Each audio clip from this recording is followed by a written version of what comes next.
Durkheim का हम second topic शुरू करते हैं, that is division of labour. ठीक है, DOL, यहाँ पर मैं इसको चलो शॉर्ट फॉर्म में बोलूँगा। ये एक बहुत ही इंपॉर्टेंट टॉपिक है और ये बार बार एग्जाम्स में पूछा जाता है, इस साल भी पूछा गया है। तो DOL को थोड़ा ढंग से समझना, बेसिक टॉपिक है। देखो, डर्कहाइम के सारे टॉपिक्स बहुत ही आसान है।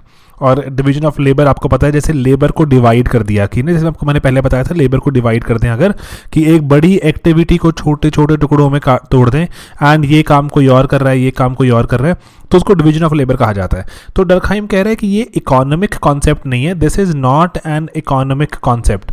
ये कॉन्सेप्ट कौन सा कॉन्सेप्ट है? ये सोशल कॉन्सेप्ट है। डर्कहाइम का यही आइडिया है। मैं आपको पहले बताया, डर्कहाइम की बेसिक सी आइडियोलॉजी एक फीचर है, दैट इज कि हर एक चीज को सोशोलॉजी में ले आना, सोशोलॉजी के दायरे में ले आना। तो सोशल बताया कि डिवीजन ऑफ लेबर भी सोशल है। आप जैसे इमेजिन करके देखो, आप अगर इंडिया का, अगर मैं आपको कास्ट सिस्टम के बारे में बताऊं, कास्ट सिस्टम भी तो कहीं ना कहीं जो हमारे देश में था, जो वर्ना सिस्टम, वो भी डिवीजन ऑफ लेबर पे बेस्ड था कि लेट्स से ब्राह्मण्स को कुछ काम दिया हुआ था, देन क्षत्रियास को, देन वैश्यस को, एंड देन उसके बाद शूद्रस को। ठीक है, सभी के काम डिवाइडेड थे, डिवीजन ऑफ लेबर की हुई थी। आप अपने घर में इमेजिन करो, अपने घर में फैमिली में लेट्स से फादर का कुछ रिस्पॉन्सिबिलिटी है, let's say to earn money, mother की स्टैंडर्ड, जैसे अगर हम स्टीरियोटिपिकल डेफिनेशन ले रहे हैं कि रिस्पॉन्सिबिलिटी होती है बच्चों को पालना लेट्स से, या फिर घर का खाना वगैरह बनाना, स्टीरियोटिपिकल डेफिनेशन। तो ऐसे ही कुछ कुछ काम divided and division of labour, इसलिए डर्कहाइम बोलते हैं कि सोशल कॉन्सेप्ट है, समाज में ये हर जगह नजर आता है। एंड इकोनॉमी नहीं तो इकोनॉमिस्ट जो थे या फिर जो फैक्ट्री वाले जो थे, उन्होंने तो सिर्फ अपना लिया इसको, समाज में देखा होते हुए बस इसको अपना लिया। तो इसलिए बोलते हैं कि, इसलिए अगेन मैं रिपीट करता हूँ कि वो क्या बोलेगा, डर्कहाइम सेज, एक पहले हटा देते हैं इसको, डर्कहाइम क्या बोल रहा है कि division of labour is a social fact, कि ये एक सोशल फैक्ट है, ये तो है ही है, हर जगह ही समाज में अवेलेबल है, दिखता है हमें। ठीक है, कोई ये इकोनॉमिक फैक्ट नहीं है, सोशल फैक्ट है। ठीक है बात ये, ओके। अब DOL की यहाँ पे जो शुरुआत करते हैं डर्कहाइम, एक बहुत ही अच्छी यहाँ पे एक सवाल आपके सामने प्रेजेंट करता है, और उस सवाल से ही आगे कहानी बढ़ाएंगे।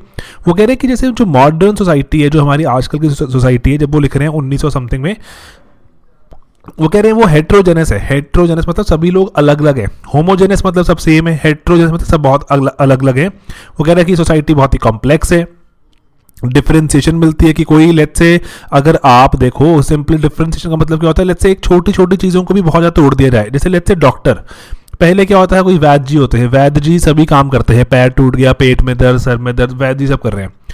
अभी अलग होता है, अच्छा ये न्यूरो स्पेशलिस्ट है, ये हार्ट स्पेशलिस्ट है, ये लेट्स से ऑर्थोपेडिक है, और ये बच्चों का डॉक्टर, ये गायनी है ना। ऐसे डॉक्टर भी कितनी वैरायटी आ गई है। उसमें भी लेट्स से अगर बात करो आगे, अच्छा ये सिंपल, अगर ये हार्ट का डॉक्टर है तो उसमें भी कि ये सर्जरी करता है, ठीक है, ये जनरल, दूसरा वाला कुछ और। तो डिफरेंशिएशन बढ़ती ही जा रही है। अगर आप सिंपल इमेजिन करके देखो, differentiation is found everywhere, heterogeneity increase हो रही है, कॉम्प्लेक्सिटी इंक्रीज हो रही है, एंड डिफरेंशिएशन बढ़ती जा रही है। तो डर्कहाइम यहाँ पे आपसे सवाल पूछता है कि what holds the society together, फिर सोसाइटी आपस में जुड़ी कैसे हुई है। तो इसी सवाल का आंसर करते हुए वो कॉन्सेप्ट निकाल देंगे किसका, डिवीजन ऑफ लेबर का। ठीक है, कि सोसाइटी कैसे जुड़ी हुई है, कि सभी लोग अगर अलग अलग हैं, इतनी कॉम्प्लेक्स हैं, चीज़ें एकदम टूट चुकी हैं, तो लोग जुड़े कैसे हुए आपस में। तो थोड़ा कहते हैं हर एक चीज़ के लिए, अगेन यहाँ पे अब डर्कहाइम का आपको एक एंगल समझ आएगा कि डर्कहाइम हर चीज़ को इतिहास में जाके चाहता है जानना कि उसका हिस्ट्री में क्या ताल्लुकात है, हिस्ट्री में क्या रिलेशन था, उससे चीज़ आज कैसे पहुँच गई। देखो मैं आपको अगर बताऊँ क्विकली, तो डर्कहाइम का एक सिंपल जो चीज़ क्या है, डर्कहाइम कहते हैं कि ना, कि जो आज अगर हम जो प्रेजेंट में जो हम चीज़ देख रहे हैं, उसको देख के हम नहीं बता सकते कि उसका कॉज क्या था। जो प्रेजेंट में जो चीज़ दिख रही है उसको देख के हम कॉज नहीं बता सकते ये चीज़ क्यों आई थी। अगर आपको कॉज जानना है तो you will have to go back into history, you will have to go back into past, और पास्ट में जाके आपको एक्सप्लोर करना पड़ेगा कि क्यों ऐसा हुआ होगा। रिलीजन का हम थ्योरी पढ़ेंगे, आप वहाँ पे जाके फिर देखना, वो कहेंगे कि रिलीजन जो आप आज देखते हो चर्च वगैरह, वहाँ देख के आप नहीं बता सकते रिलीजन क्यों आया होगा। आपको रिलीजन जानना है, you will have to go back into history, you will have to go back into past. ठीक है, ओके। DOL में भी वही बात करते हैं कि अगर इतिहास में झांक कर देखें, प्रिमिटिव जो सोसाइटीज़ थी हमारी, जो पुरानी सोसाइटीज़ थी, वो वहाँ पर लोग इकट्ठे क्यों रहते थे, वहाँ पर दे वर हेल्ड टुगेदर, वहाँ पर इकट्ठे क्यों रहते थे, क्योंकि वहाँ पे लाइकनेस थी, सभी एक जैसे ही हैं, नॉर्म्स काफ़ी सिमिलर हैं, वैल्यूज़ काफ़ी सिमिलर हैं। अभी जो डर्कहाइम जहाँ पे रह रहा है, जिस फ्रेंच सोसाइटी में, Durkheim is a French sociologist, ठीक है, वो कह रहे हैं कि यहाँ पर तो नॉर्म्स सिमिलर नहीं है, वैल्यूज़ भी सिमिलर नहीं है, इतने तरह प्रांत के लोग आके रहते हैं। यहाँ पर कोई ज्यू है, कोई क्रिश्चियन है, कोई कोई मुस्लिम है, कह रहा वैल्यूज़ भी सिमिलर नहीं है। तो आज के ज़माने में इसलिए he puts a question here कि लोग इकट्ठे क्यों रहते हैं, फिर कि सोसाइटी टूट क्यों नहीं जाती। तो और इसलिए वो बोलता है कि पहले ज़माने में जाके देखें, वहाँ तो नॉर्म्स के कारण, वैल्यूज़ के कारण, कि लोगों में इतनी वैल्यूज़ डिफ्रेंशिएटेड नहीं थी, सभी में सिमिलर वैल्यूज़ हुआ करती थी, लाइक देवर ऑल अलाइक। तो इसलिए सोसाइटी इकट्ठी रहती है। इसका नाम याद रखना आपने, इस सॉलिडारिटी का, जो लोग इकट्ठे रहते हैं उसको क्या बोलता है, वो मैकेनिकल सॉलिडारिटी, कि ये मैकेनिकल सॉलिडारिटी थी उस वक्त। ठीक है, ये वक्त बिल्कुल वर्ड मत भूलना। मैकेनिकल मतलब थोड़ा देखो ऐसे मैकेनिकल से है कि रहना पड़ेगा साथ में, कि कुछ हो नहीं सकता। मैकेनिकल जैसे होता है ना कि गियर से गियर बंधा होता है, ऐसे ही चीज़ें आपस में बंधी हुई हैं, कि मैकेनिकल सॉलिडारिटी है। लेकिन अब आगे बोलता है कि आगे क्या हुआ, जैसे जैसे वक्त बढ़ा, प्रिमिटिव सोसाइटीज़ थी, इनकी आबादी बढ़ी, पॉपुलेशन इंक्रीज़ हुई, एंड पॉपुलेशन इंक्रीज़ हुई। अब जो सेम काम करने वाले बहुत सारे लोग आ गए। लेट्स से कोई कपड़े सिलने वाला इंसान है या कुछ और कुछ बना रहा है, तो वो सेम काम करने वाले बहुत सारे लोग आ गए। तो अब ये एक काम करने वाले बहुत सारे लोग हैं, तो सर्वाइवल मुश्किल हो गया, कि इस इंसान का सर्वाइवल सबका मुश्किल हो गया सर्वाइवल। तो अब इन्होंने क्या किया, इन्होंने स्पेशलाइजेशन करनी शुरू कर दी। डरखाइम ऐसे समझते हैं, ये डरखाइम की थ्योरी है। ठीक है, वो कहते हैं कि सबने स्पेशलाइजेशन करनी शुरू कर दी, कि लेट्स से अगर ये तीनों मान लो कपड़ा सिलते थे, ये तीनों टेलर्स थे, तो स्पेशलाइज कर दिया। वो कह रहा है कि मैं इस तरह के कपड़े सिलता हूँ, ये कह रहा है मैं इस तरह के, एंड ये स्पेसिफिकली अपने आप को स्पेशलाइज कर दिया। एंड स्पेशलाइजेशन से आगे आगे एक्टिविटीज़ और स्प्लिट होती गई। डरखाइम इस तरह समझते हैं कि DOL समाज में बढ़ती गई एक ही चीज़ को। उसके बाद किसी बंदे ने बोला चलो एक काम करता हूँ, मैं आपको सिंपल प्लेन कपड़ा बना के दूंगा, आप उस प्लेन कपड़े पे कढ़ाई कर देना। ये बोलता है लेट्स से आप उसको सिल देना। ठीक है, किसी का सूट बना दिया, किसी की पैंट बना दी, एग्जाम्पल ले रहा हूँ मैं, ठीक है, तो समझने के लिए। तो वही बोल रहा है कि विद टाइम आबादी बढ़ेगी, आबादी के बढ़ने से सेम काम के लिए कंपटीशन बढ़ेगा, तो एक्टिविटीज स्प्लिट हो जाएंगी, तो कुछ लोग स्पेशलाइजेशन करने आ जाएंगे। ये कोई और स्पेशलाइजेशन कर रहा है, ये कोई और कर रहा है, ये कुछ और कर रहा है, एंड इस तरह से वो बोल रहा है स्प्लिटिंग ऑफ एक्टिविटीज के चलते people will start becoming interdependent. ठीक है, ये वर्ड मत भूलना आप। अगेन सिंपल कुछ 2-4 वर्ड ही होते हैं जो आपको बोलूंगा, याद रखने। इंटरडिपेंडेंट, कि लोग इंटरडिपेंडेंट हो गए, कि जब तक लेट्स से ये इंसान आपके लिए फाइबर नहीं देगा, कपड़ा सिल के नहीं देगा, जो आपको बना के नहीं देगा, तब तक इस पर कैसे कढ़ाई करेगा। कढ़ाई करी, उसके बाद इसने इसको दे दिया, एंड अब इसने इसको सिल दिया, लेट्स से उसकी कोट पैंट बना दी, कुछ भी बना दिया, इंटरडिपेंडेंस आ गई। तो इसीलिए बोल रहा है कि प्रिमिटिव सोसाइटी में मैकेनिकल सॉलिडारिटी थी। इसका मतलब क्या होता है कि नॉर्म्स, वैल्यूज काफ़ी सिमिलर हैं, एंड जैसे जैसे अब आबादी बढ़ेगी तो DOL बढ़ता जाएगा, स्प्लिटिंग ऑफ एक्टिविटीज आती रहेगी, स्पेशलाइजेशन की बात होती रहेगी। ठीक है, ओके, आगे। तो प्रिमिटिव एंड प्रेजेंट ऐसे ही कंपेयर करते हुए चलेंगे हम। प्रिमिटिव में क्या बोलते हैं, मैकेनिकल सॉलिडारिटी है, लाइकनेस। मॉडर्न सोसाइटी में क्या बोलते हैं, वो ऑर्गेनिक सॉलिडारिटी है, ये दूसरा वर्ड आपको बहुत बार शॉर्ट नोट लिखवाने के लिए बोलते हैं। वो mechanical solidarity versus organic solidarity आपने बताना, ये प्रिमिटिव सोसाइटी में थी, ये मॉडर्न सोसाइटीज़ में होती है। ये क्या इसके फीचर्स हैं कि आबादी बढ़ी तो कैसे, पहले लाइकनेस थी, वैल्यूज, नॉर्म्स वगैरह की, अब वो ग्रेजुअली आबादी बढ़ती है, स्पेशलाइजेशन बढ़ जाती है, तो ये वाली अराइव होती है। ये वाली क्या है, आप देखते हैं आगे। ऑर्गेनिक सॉलिडारिटी मतलब डिफरेंसेस पे बेस्ड है। पहली वाली किस पे बेस्ड थी, लाइकनेस पे, सभी एक जैसे ही हैं तो इकट्ठे रहते हैं। अब क्या हो रहा है, अब इकट्ठे क्यों रह रहे हैं, क्योंकि सब अलग अलग है। इसका मतलब क्या हुआ, इंटरडिपेंडेंस बेस्ड है। इंटरडिपेंडेंस, आपने सिंपल से एक चीज़ इमेजिन करो, जैसे लेट्स से आप सब लोग स्टूडेंट हो, आप सब लोग पढ़ाई कर रहे हो, तो ठीक है, majorly most of the time तो आप पढ़ ही रहे होते हो। सर्वाइव कैसे कर रहे हो, फिर खाना कहाँ से आ रहा है, खाना कोई और बना के दे रहा है। अच्छा, पैसे कहाँ से कमा के फीस भर रहे हो, कुछ कर रहे हो, पैसे कहीं और से आ रहे हैं। अच्छा, कंटेंट कौन क्रिएट कर रहा है आपके लिए, टीचर कोई और है ना। टेस्ट कौन चेक कर रहा है, टेस्ट कोई लेट्स से कोई और चेक कर रहा है, कुछ भी है ना। तो देख रहे हो आप एज अ स्टूडेंट अलोन नहीं हो, आप कितने लोगों पर निर्भर हो। और जो ये तो आपको लोग दिख रहे हैं अपनी ज़िंदगी में, ऐसे कितने सारे लोग हैं जो आपको दिखते ही नहीं। जैसे फॉर एग्जांपल, घर में लाइट जल रही है आपकी, बिजली आप खुद बना रहे हो, नहीं कोई और बना रहा है। रोड्स यूज़ कर रहे हो, हाँ बिल्कुल यूज़ कर रहे हैं, etcetera, lot of other things. तो इसीलिए बोलते हैं कि समाज में लोग अलग अलग काम करते जाएंगे, डिफरेंसेस बढ़ते जाएंगे, उतना ही वो इंटरडिपेंडेंट भी होते जाएंगे। क्योंकि वो बोलता है डरखाइम कि अगर अलग काम करना है, अगर स्पेशलाइजेशन वाला कोई काम करना है, स्पेशलाइजेशन वाला जो काम करने के लिए it requires a lot of skill. एक तो पहली बात उसमें स्पेशलाइज स्किल चाहिए एंड उसमें अलग से टाइम चाहिए। दोनों ही अगर आपको चाहिए तो आपको किसी और पर निर्भर होना पड़ेगा अपनी बाकी ज़रूरतों के लिए। तो बाकी ज़रूरतों के लिए पूरा अगर पढ़नी है आपने तो औरों पर निर्भर होना पड़ेगा। इसीलिए उसी को वो क्या बोलता है, इंटरडिपेंडेंस वाली सॉलिडारिटी को ऑर्गेनिक। ऑर्गेनिक मतलब कि अपने आप से निकलता है, ये अपने आप से आप किसी और पे डिपेंडेंट होना चाहोगे, अपने आप ही आप किसी और से जुड़ना चाहोगे, ठीक है। And that is according to Durkheim is keeping the society together, DOL, ठीक है। तो बोल रहे हैं कि मॉडर्न सोसाइटी में कलेक्टिव कॉन्शियस बहुत लो होती है। कलेक्टिव कॉन्शियस अच्छा वर्ड होता है, सोचोगा, इसको याद रखने की ट्राई करना। कलेक्टिव कॉन्शियस मतलब कि सभी लोग एक तरह नहीं सोचते। कलेक्टिव कॉन्शियस होता है कि एक तरह का सोचना, एक तरह की विचारधारा, कि एक तरह की विचारधारा कहते हैं, लेकिन एक तरह की विचारधारा नहीं होती मॉडर्न सोसाइटी में। एंड इसीलिए इंडिविजुअलिटी बहुत ही इंक्रीज्ड है, बहुत ही बढ़ी हुई है। और इसीलिए जो डिवीजन ऑफ लेबर है, ये डिवीजन ऑफ लेबर ही आपकी फंक्शनल इंटरडिपेंडेंस मेंटेन रखती है। फंक्शनल इंटरडिपेंडेंस मतलब कि कोई आपके लिए कोई और फंक्शन कर रहा है, कोई इंसान आपके लिए कोई और फंक्शन कर रहा है, आप उन दोनों पे निर्भर हो जाओगे, दोनों तीनों पांचों जो भी होगा। ये कॉन्सेप्ट समझ गए आप, ठीक है। और इसीलिए बोल रहा है सोसाइटी इकट्ठी रहेगी, बाइंडिंग द सोसाइटी टुगेदर। तो ये DOL का कॉन्सेप्ट प्रिमिटिव में इंडिविजुअल कॉन्शियस, सोसाइटल कॉन्शियस एक ही बात है। कॉन्शियस मतलब क्या होता है, विवेक आपका, जो आपकी जो सोचते हो, जो विचारधारा कि ये अच्छी बात, ये बुरी बात, वैल्यू सिस्टम, बहुत कुछ जुड़ा हुआ है ना। एथिक्स के लेक्चर में पढ़ते हैं हम कॉन्शियस क्या होती है। तो अब वो बोल रहा है कि प्रिमिटिव सोसाइटी में जो समाज सोच रहा है वही इंडिविजुअल सोच रहा है। इंडिविजुअल अपने आप के बारे में कुछ नहीं सोचता, सब कुछ ही समाज के लिए हो रहा है कि। और ऐसे प्रिमिटिव सोसाइटी को आप ट्रेडिशनल सोसाइटी भी बोल सकते हो। तो डरखाइम ये बोलता है कि जैसे जो ट्रेडिशनल सोसाइटीज़ होंगी वहाँ पर लोग अपनी सोसाइटी के लिए मरने मिटने को तैयार होंगे। कि अगर जैसे लेट्स से जो आपने अगर लेट्स से सती सिस्टम सुना होगा, सती सिस्टम कहीं ना कहीं इसलिए प्रैक्टिस होता है क्योंकि समाज कह रहा है कि आपको अकॉर्डिंगली ये जो वैल्यूज़ नॉर्म्स के हिसाब से अब wife shall not be alive, कि अगर हस्बैंड अगर जिंदा नहीं है तो, कि कुर्बानी या फिर लेट्स से और भी कोई कहानियाँ हैं कि ब्रह्मा से वापस लेके आने के लिए एटसेट्रा एटसेट्रा, बहुत कुछ कहानी है। दैट अपार्ट सत्य सिस्टम की अगर बात करें तो वो क्या सिस्टम है कि आप समाज आपको कह रहा है, सोसाइटी आपको कॉन्शियस कह रही है कि इंडिविजुअल को जिंदा नहीं रहना चाहिए, तो ऐसा होता है, इंडिविजुअल को वहाँ पर मार दिया जाता है।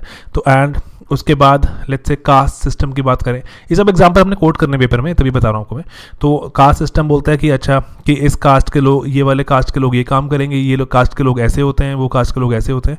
तो कास्ट सिस्टम सोसाइटी आपको बता रही है ऐसा होता है। तो इंडिविजुअल अगर उसमें मानना शुरू कर दे, इंडिविजुअली बोले हाँ अच्छा ये अगर मेरी कास्ट लेट्स से मेरी कास्ट अगर जो वैश्य कास्ट है तो मुझे ट्रेड ही करना चाहिए, और अकॉर्डिंगली घर वाले प्रेशराइज कर रहे हैं, कुछ भी कर रहे हैं, तो आप क्या हो, आप ट्रेडिशनल सोसाइटी का पार्ट हो, ठीक है, जहाँ पे societal conscious is taking over individual conscious, ठीक है। मॉडर्न सोसाइटी में डरखाइम क्या बोलता है कि individual conscious is not equal to societal conscious, ये अलग अलग है।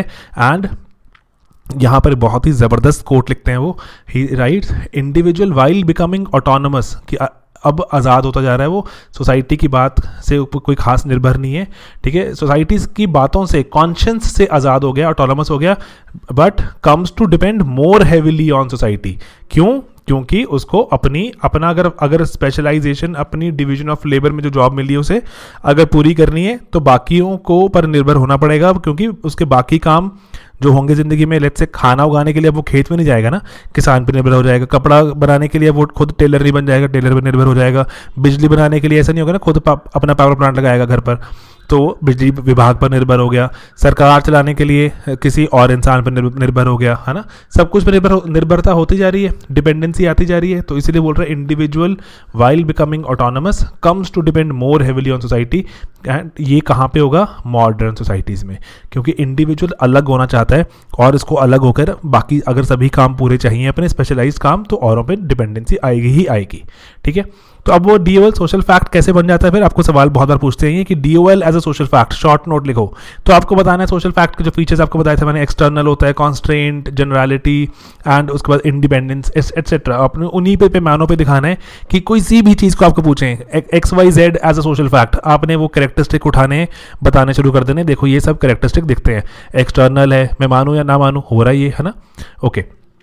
तो एग्जिस्ट एवरीवेयर, जैसे फैमिली, रिलीजन, हर तरफ एग्जिस्ट करते हैं। सोई जेनरस, ये डर्कहाइम के कुछ खास वर्ड हैं, यहाँ पर डालने। सोई जेनरस मतलब ऑटोमेटिकली, खुद से ही। जेनरस का वर्ड क्या होता है, मतलब इवॉल्व होना, खुद से पैदा होना। तो कह रहे हैं कि जो DOL खुद से ही बन जाती है समाज में। आप कहीं भी जाते हो अपने आप ही देखते हो आप, काम जो बढ़ जाता है कि थोड़ा काम आप करो, थोड़ा काम आप कर लो। And with time society evolve भी होती रहती है। सोसाइटी जैसे बदलती है, पहले हमने देखा जो पहले वाली DOL कौन सी थी, मैकेनिकल DOL, उसके बाद बदल के कौन सी हो गई, ऑर्गेनिक हो गई। तो इवॉल्व हुई विद टाइम, विद सोसाइटी, लेकिन DOL तो रही। एंड उसके बाद ये इंटीग्रेट भी करती है लोगों को जोड़ती भी है, क्योंकि इंटरडिपेंडेंस है। आपको पता ही है कि इंटरडिपेंडेंस जब आएगी तो सोसाइटी इंटीग्रेटेड भी रहेगी। इसीलिए ये सोशल फैक्ट का एक और हमें यहाँ पे प्रूफ मिलता है। ठीक है, ओके, हमें सिर्फ वहाँ पे पॉइंट प्रूव करने हैं। लेकिन डर्कहाइम यहाँ ही नहीं रुकते। डर्कहाइम एबनॉर्मल फॉर्म भी बताते हैं कि DOL गलत भी हो सकती है, DOL एबनॉर्मल भी हो सकती है ना। नॉर्मल तो कहते हो ही सकती है, लेकिन एबनॉर्मल मतलब कि सही नहीं दिख रही, DOL कुछ गलत हो गई। इसके 3 टाइप बताएंगे जो, और वो जानने कहते हैं ज़रूरी क्यों है कि एबनॉर्मल फॉर्म जाननी इंपॉर्टेंट क्यों है, क्योंकि कहते हैं अगर आपको एबनॉर्मल पता होगी ना, तभी आप अप्रिशिएट कर पाओगे, तभी आप इंपॉर्टेंस समझ पाओगे नॉर्मल फॉर्म की, कि नॉर्मल DOL कितनी ज़रूरी है। ठीक है, ओके। पहले बोलते हैं एनॉमिक थोड़ा खास वर्ड है हमारे डर्कहाइम जी का। एनॉमिक का मतलब है कि जनरली आप ऐसे याद कर सकते हो कि नॉर्म्स होते हैं, नॉर्म्स को अगर मैं पालन ना करूं तो एनॉर्म्स हो जाएंगे। तो एनॉमिक का मतलब भी वर्ड इसी से निकला है कि जब आप नॉर्म्स फॉलो नहीं करते, नॉमिक फॉलो नहीं करोगे तो एनॉमिक हो जाओगे आप। ठीक है, तो जैसे लेट्स से नॉर्म है कि एक, अब जो पुलिस अधिकारी है या फिर जो लेट्स से कोई ब्यूरोक्रेट है, उसको करप्ट नहीं होना, ये होना चाहिए आइडियली।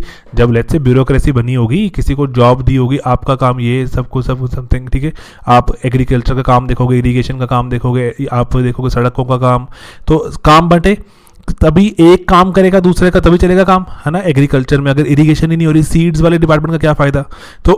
तो एक दूसरे पे इंटरडिपेंडेंस है। लेकिन एक करप्ट हो गया, इसमें करप्ट हो गया, मैं तो काम नहीं करता, पैसे जब तक नहीं आएंगे, करप्ट हो गया, DOL खराब हो गई।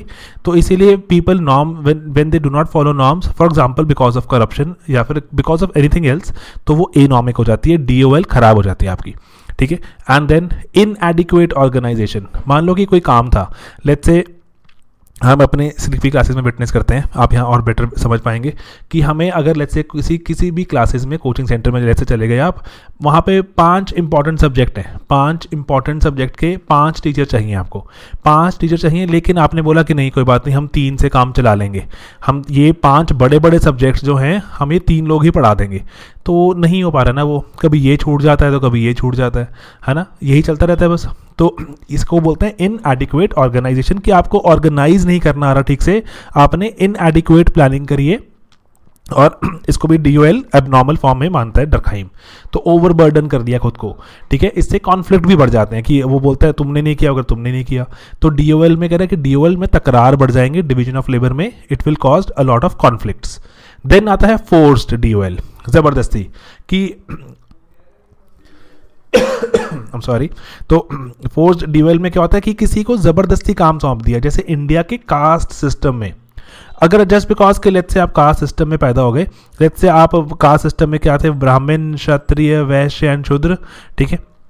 मान लो कोई वैश्य कम्युनिटी का इंसान है, वो कह रहा है कि जनरली ट्रेडिंग कम्युनिटी होती है, वैश्य कम्युनिटी ट्रेडिंग कम्युनिटी, वो कह रहा है मुझे ट्रेडर नहीं बनना, मुझे लेट्स से बनना है एक वॉरियर। वो कह रहे नहीं, आप बन ही नहीं सकते, अलाउड ही नहीं है, तो सिस्टम में अलाउड ही नहीं था पहले, तो इसलिए फोर्स कर दिया कि आप तो ट्रेडिंग ही करोगे। फोर्स्ड DOL करे, वो जो ट्रेडर बन भी जाएगा तो वो नॉर्म्स फॉलो नहीं करेगा, जनरली नॉर्म्स फॉलो नहीं करेगा, या फिर कॉन्फ्लिक्ट कॉज करेगा, कुछ भी हो सकता है। Forced DOL generally is an abnormal form of DOL, आप ये याद रखना।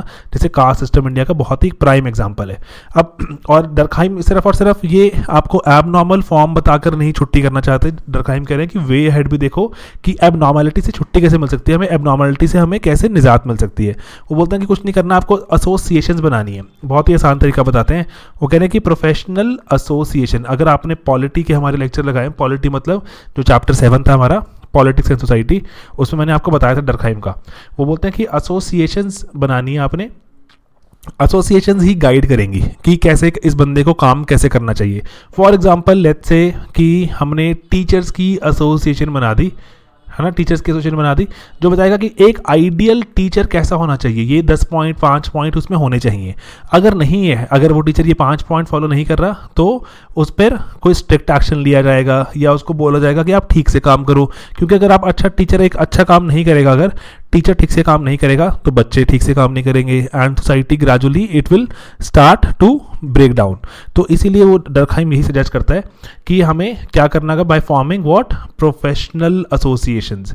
कोई जो भी प्रोफेशन चल रहे हैं, जो भी स्पेशलाइजेशंस चल रही हैं, स्पेशलाइजेशन टूटती जा रही है, आपने देखा, उन सब की एसोसिएशंस बनानी बहुत ज़रूरी है जो कि एथिकल एंड मॉरल कोड को इम्प्लीमेंट करेंगी ताकि DOL एबनॉर्मल ना हो जाए। ठीक है, ये वाली बात थी हमारी। और ये बुक कौन सी में लिखते हैं, professional ethics and civic morals, मैंने आपको वहाँ भी बताया था। तो नेक्स्ट हमारा टॉपिक सुसाइड है। तो क्विकली यहाँ पर मैं आपको चाहता हूँ एक बार यहाँ पे रिवाइज करवा देना कि हमने क्या पढ़ा है अभी तक। तो DOL की हमने बात करी। DOL में वो एक सवाल प्रेजेंट करते हैं कि सोसाइटी हेट्रोजेनस है, कॉम्प्लेक्स है, डिफरेंशिएटेड है, मॉडर्न सोसाइटी तब भी कैसे जुड़ी हुई है। क्योंकि कहते हैं प्रिमिटिव सोसाइटी में तो लाइकनेस थी, नॉर्म्स वैल्यूज काफ़ी सेम थे, तो लोग जुड़े हुए थे, मैकेनिकल सॉलिडारिटी एग्जिस्ट करती थी। आजकल लोग क्यों जुड़े हुए हैं, तो हमने देखा कि आबादी बढ़ी, आबादी बढ़ने से एक ही काम के लिए कॉम्पिटिशन बढ़ा, स्पेशलाइजेशन आई तो एक दूसरे पर क्या आई, डिपेंडेंसी आई, एक्टिविटीज़ टूटती गई। ठीक है जी, यहाँ तक बात समझ आई। DOL बढ़ता गया। तो प्रिमिटिव सोसाइटी में हमने देखा कि लोग जुड़े हुए क्योंकि लाइकनेस है। मॉडर्न सोसाइटी में क्या हुआ, डिफरेंसेस है कि कोई काम किसी के लिए कर रहा है, कोई काम किसी के लिए कर रहा है, इंटरडिपेंडेंस है, इसीलिए ऑर्गेनिक सॉलिडारिटी है। वो कहना कि लेकिन मॉडर्न सोसाइटी में कलेक्टिव कॉन्शियंस बहुत ही लो होती है कि एक कॉमन विचारधारा नहीं होती, कलेक्टिवली कोई नहीं सोचता, कॉन्शियंस जो है वो कलेक्टिव नहीं होती एंड इंडिविजुअलिटी हाई होती है, इसीलिए DOL इंटरडिपेंडेंस मेंटेन्ड रखती है। ठीक है ये बात, ओके, और सोसाइटी को बांध कर रखती है। देन आगे प्रिमिटिव सोसाइटी में बोलते हैं कि इंडिविजुअल कॉन्शियसनेस और सोसाइटल कॉन्शियस में कोई फर्क नहीं है। तो लेकिन मॉडर्न में फ़र्क है, अलग ये सेम नहीं मानता है डरखाइम। एंड डरखाइम बोलता है कि इंडिविजुअल ऑटोनमस तो होता जा रहा है लेकिन सोसाइटी पे और हेविली डिपेंडेंट हो रहा है क्योंकि DOL हो रही है, क्योंकि वहाँ पर स्पेशलाइजेशन आ रही है। तो DOL को सोशल फैक्ट कैसे प्रूव करते हैं, हर जगह एग्जिस्ट करती है, सुई जनरस है एंड पीपल को इंटीग्रेट करती है। बाकी आपको मैंने बताया, आप वो प्रीवियस सोशल फैक्ट वाला ECGI फ्रेमवर्क कहाँ लगा सकते हो। External to human being constraint करती है कि अगर आपको काम समाज में, let's say if you are father, तो आपको you are suppose to earn for the family, है ना, अदरवाइज दिक्कत हो जाएगी। तो कॉन्स्टेंट कर दिया, आप कह रहे हो नहीं मुझे नहीं करना काम, मेरी वाइफ को लेगी, समाज एक्सेप्ट नहीं करेगा। ठीक है, okay. Then generality and then यहाँ पर इंडिपेंडेंस। ठीक है, और उसके बाद एबनॉर्मल फॉर्म देखिए हमने, जहाँ पर नॉर्मल फॉर्म को अप्रिशिएट करने के लिए वो कह रहे हैं एबनॉर्मल फॉर्म चाहिए, एनॉमिक होते, नॉर्म्स फॉलो नहीं करते, इनएडिक्वेट, किसी को ओवरबर्डन कर दिया, एंड फोर्स ड्यूअल, किसी का काम करने का मन नहीं था उसको तब भी वो काम करवाया, जैसे कास्ट सिस्टम। वे अहेड क्या बोलते हैं कि हमें एसोसिएशंस बनानी चाहिए जो एथिकल एंड मॉरल कोड्स को इंप्लीमेंट करेंगी। एंड कौन सी किताब में बोलते हैं वो, professional ethics and civic morals. तो ये छोटा सा टॉपिक था हमारा, इसका DOL का पेपर में बहुत बार पूछा जाता है, मैकेनिकल वर्सेस ऑर्गेनिक। इस पर आप और नोट्स बना सकते हैं, इग्नू में गिवन है, इग्नू से देख सकते हैं। हमारा नेक्स्ट टॉपिक होगा सुसाइड, जो डरखाइम का बहुत ही मोस्ट डिस्कस्ड टॉपिक है। सुसाइड एंड रिलीजन दोनों ही है वैसे, लेकिन सुसाइड पर जनरली सवाल बनते हैं तो थोड़े से स्पेसिफिक बनते हैं, रिलीजन पर भी स्पेसिफिक बनाए जाएंगे सवाल। तो हम करेंगे अगले वीडियो में, मिलते हैं जल्दी, थैंक यू।